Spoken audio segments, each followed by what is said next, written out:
Hola amigas, bienvenidas al episodio número 7 de Sala de Espejos. Les habla Angerlis Freites y el episodio del día de hoy viene con video. Así es, ustedes lo pidieron y yo estoy aquí de complaciente haciendo videos para que también puedan verme en el canal de YouTube. Y esto por supuesto va a generar que yo tome un poco más de tiempo en hacer la edición de cada episodio, por lo que probablemente no pueda subirlo fijo todos los martes, pero sí fijo cada semana. Por eso les recomiendo que se suscriban en el canal para que les llegue la notificación de cuando haya un nuevo video y puedan estar al día con todos los episodios. Asimismo, les recuerdo que pueden escuchar todos los episodios de Sala de Espejos en diferentes plataformas de audio como eBooks, SoundCloud, Anchor, Google Podcast y Spotify.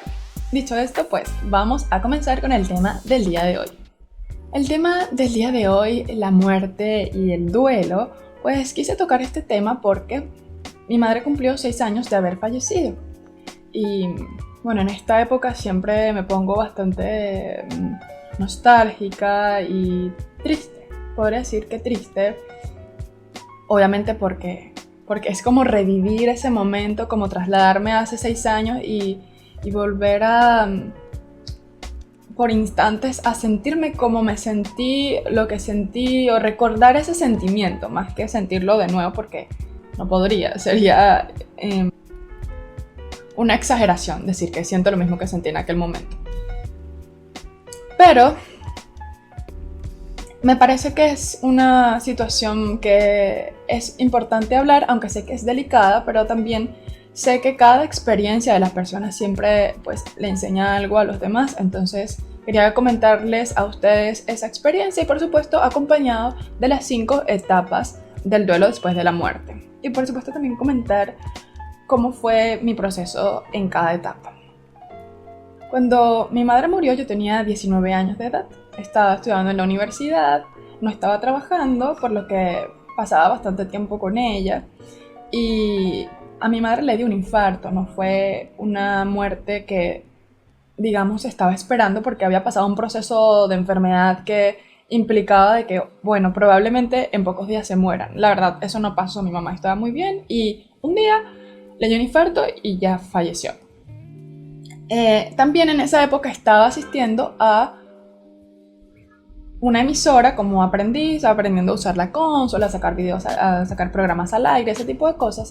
Recuerdo que cuando eso pasó era como casi mediodía y yo estaba así muerta de hambre y quería ir a la casa rápido a comer un almuerzo rico de mi madre, cosa que no pudo pasar porque justo en ese momento, básicamente cuando estaba pensando en eso, mi hermana me llama y me da la noticia. Bueno, la noticia fue como a mi mamá le había dado algo, no que se había muerto. Entonces voy a ir contando las 5 etapas, pues acompañado de mi proceso. La primera etapa del duelo después de la muerte es el bloqueo o la negación. El bloqueo o la negación es esta etapa en donde la persona niega el hecho y esto es un proceso, digamos, normal o una consecuencia normal porque es básicamente una protección de nosotros hacia nuestros sentimientos. Porque es un choque muy fuerte, entonces es como, no, esto no está pasando, no es verdad. Es un proceso natural que hace el cerebro para disminuir el impacto que trae esa mala noticia en nuestro estado de ánimo. La verdad, a mí esto, como yo, digamos, recibí esta noticia por parte, como venía diciendo, cuando salí de la emisora mi hermana me llama y me dice, parece que a mi mamá le dio algo, fue como que, no, o sea, ¿qué le pasó? ¿Dónde está? Etcétera. Luego cuando llego al hospital donde estaban, de hecho, yo entré a las habitaciones, esperando ver a mi mamá, aunque sea dormida, no sé, con tubos y cosas, pero viva. Y cuando entro a todas las habitaciones y no estaba, o sea, le pregunto a alguien que estaba ahí, o sea, yo así como, ¿dónde está? Y alguien dice, no está ahí, está allá. Y ese ya era el cuarto de los cadáveres y obviamente fue un choque muy feo, allí sí. Y cuando entro y veo a mi mamá, sí, fue como... El bloqueo fue realmente por muy poco tiempo, pero la verdad cuesta creerlo cuando tú ves a tu familiar como X, está dormido, ¿saben?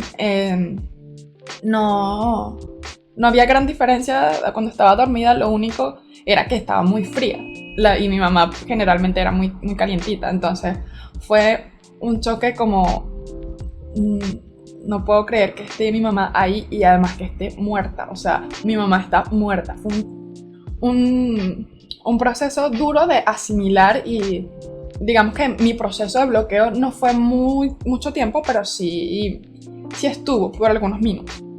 Luego viene la etapa de la ira. Esta etapa sí la viví y fue, creo que, una de las más marcadas, una de las más contundentes después de este proceso, porque me enojé demasiado por muchas cosas y por varios meses. Estaba muy molesta, y paralelo al sufrimiento, por supuesto. Pero esta etapa es en donde nosotros tratamos de buscar un culpable de lo que pasó, de por qué a esta persona, de por qué ahorita. Por ejemplo, yo decía, ¿por qué ahora? O sea, se supone que, bueno, sí, es lo que uno piensa. Uno, la verdad, no está pensando que tus padres se van a morir cuando tú estás joven, ni mucho menos, sino ya cuando tú estés anciano, cuando él esté anciano o que haya pasado mucho tiempo.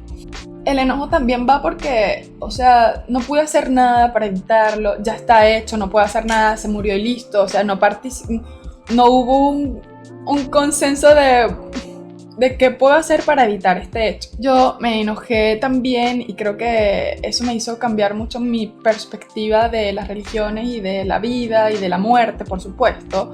Me enojé mucho con la iglesia. Yo sentía que durante muchos años la iglesia nos había enseñado, o nuestra cultura nos había enseñado, de que la muerte era mala y de que la muerte se sufría, y yo decía, no puede ser que toda la vida nos hayan enseñado que esto es malo cuando es algo inevitable. Todos nos vamos a morir, no puede ser que cada vez que alguien fallezca uno tenga que sufrir tanto de esta manera. Me parecía muy injusto de que nos hayan enseñado a ser temerosos, a tenerle miedo a las cosas, y me enojé y no quería ningún tipo de relación con la iglesia, ni con ningún ritual que implicara nada de duelo a la muerte. Ni mucho menos eso, de tenerle miedo, porque no quería yo tener que sufrir de tal manera por algo que no voy a poder evitar, y también va a pasar de nuevo cuando se muera mi padre, cuando se mueran otros familiares, va a pasar, y la verdad no quería imaginar que yo iba a volver a sufrir de tal manera. Entonces estaba muy enojada. También estaba enojada porque pensaba de por qué yo había perdido a mi madre siendo tan joven, porque yo no pude haber tenido la oportunidad tan bien como mis hermanos de disfrutar a mi mamá mucho más tiempo, de cuando me graduara mi mamá estuviera allí, de cuando tuviera hijos, todo. Entonces estaba muy molesta, resentida, pensaba como si esto no hubiera sido así, tal vez se hubiera podido salvar, o tal vez yo hubiera hecho esto tal día cuando me dijo esto. O sea, eran muchas cosas que parte del proceso y también necesario, porque ciertamente tenemos que drenar y sacar todo eso que estamos sintiendo. La etapa número 3 es la negociación. En esta etapa, pues, se intenta negociar con entes superiores, con divinidades, con cosas que las personas crean. Este proceso es bastante particular porque ciertamente entra en la irrealidad, porque la persona, por un corto tiempo, por este proceso, que es uno de los más cortos, en algunos casos hay gente que de verdad pasa mucho tiempo y siguen creyendo que el familiar no murió, niega esta realidad, niega que el familiar pues murió, y dice, si, no sé, Dios, si yo hago esto, no te lo lleves, o yo voy a dejar de ser de tal manera, pero no te lleves a mi familiar o a mi ser querido.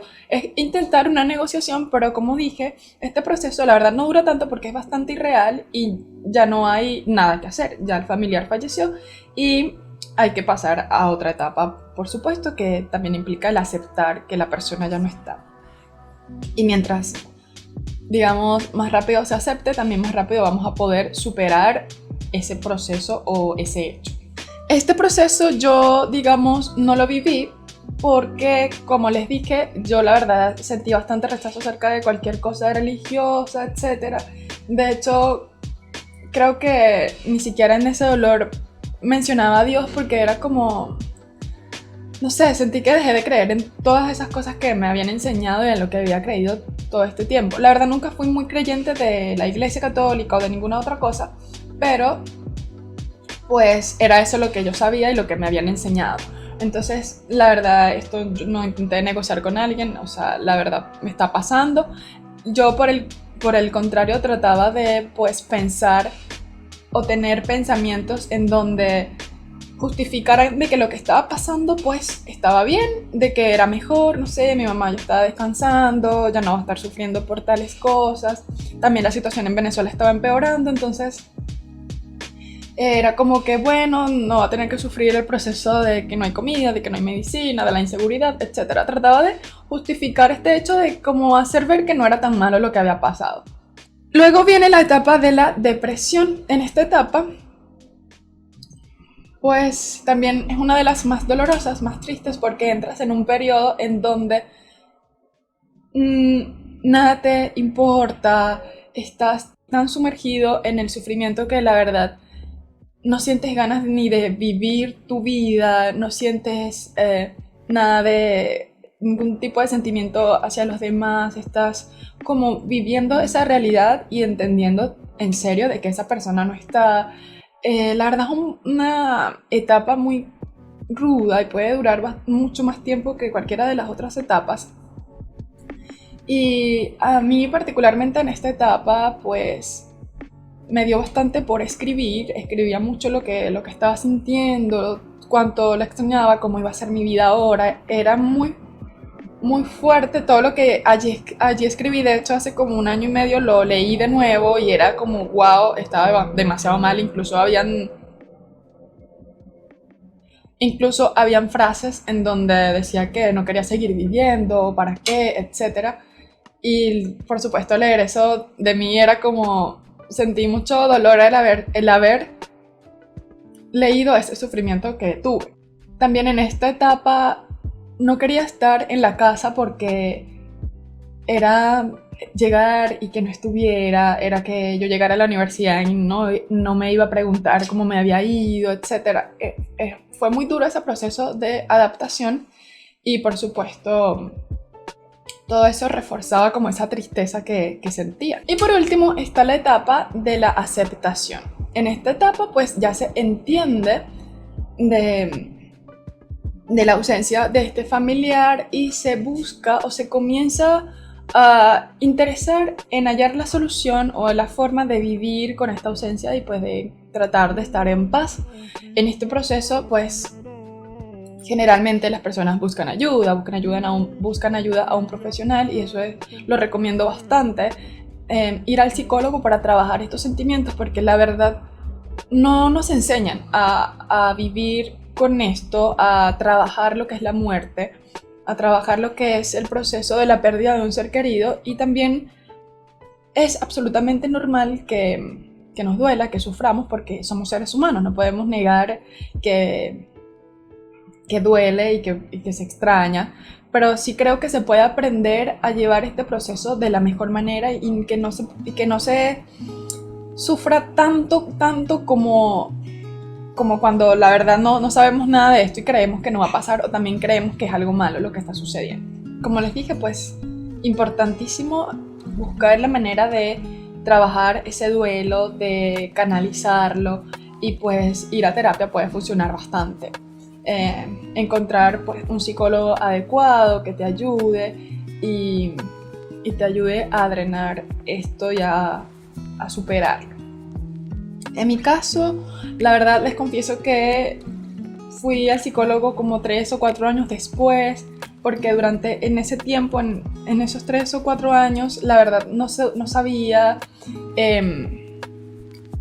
cómo qué hacer con esto, con eso que había pasado, porque como les mencioné, como que dejé de creer en las religiones, entonces la verdad no podía yo ir a prenderle una vela con una foto porque sentía que no estaba transmitiendo nada, no le tenía fe a eso, o mandarle a hacer una misa porque menos, la verdad eso no lo sentía, entonces fue como que eso quedó allí en stand-by, es como que hay que trabajar eso sí, pero no sé cómo, y bueno, ya decidí ir al psicólogo a trabajar esto porque estaba pasando el tiempo y el no saber cómo trabajarlo pues me tenía como mal. De hecho, mis relaciones con las demás personas también se vieron afectadas.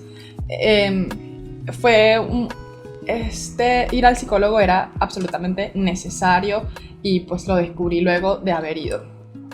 Hoy en día pues creo que sé llevar bastante bien esta relación con mi madre después de que ha muerto.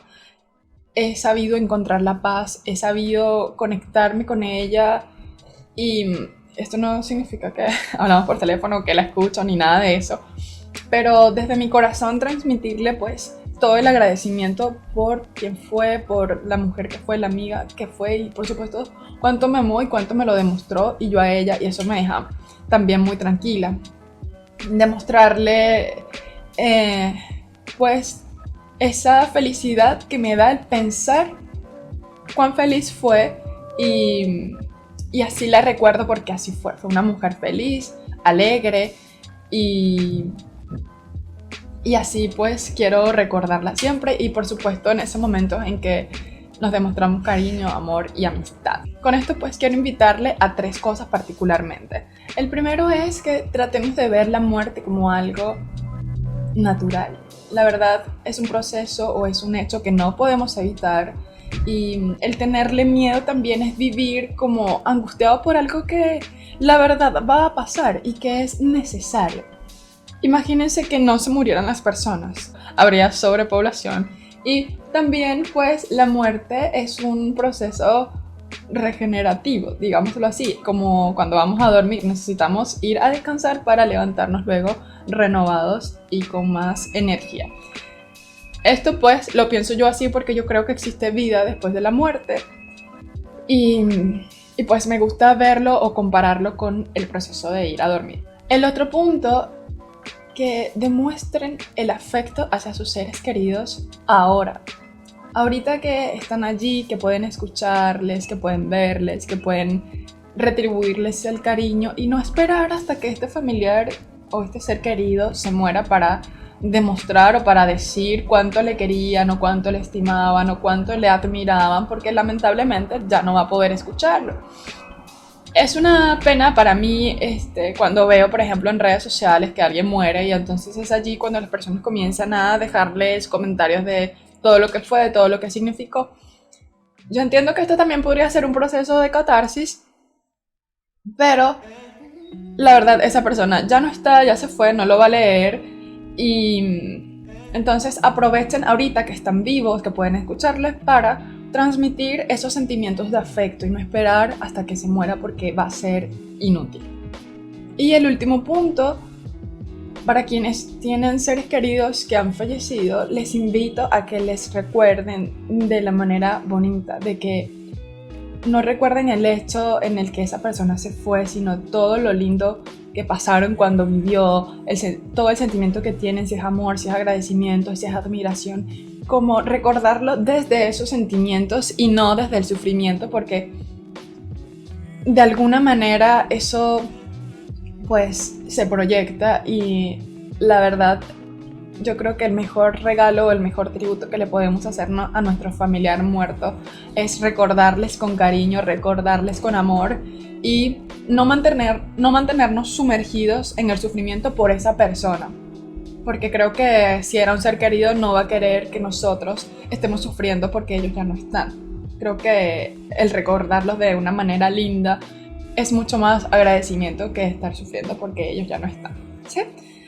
Esto ha sido todo por el episodio del día de hoy. A mí me complace, como siempre, hablar para ustedes. Y les recuerdo que pueden seguir el Instagram de Sala de Espejos en @Sala de Espejos. Suscríbanse al canal de YouTube si quieren seguir viendo, por supuesto, más contenidos en este canal. Y cuéntame qué les parece que ahora Sala de Espejos tiene video. Gracias por haberme escuchado. Mi nombre es Angerlis Freites y los veo en un próximo episodio. Chao.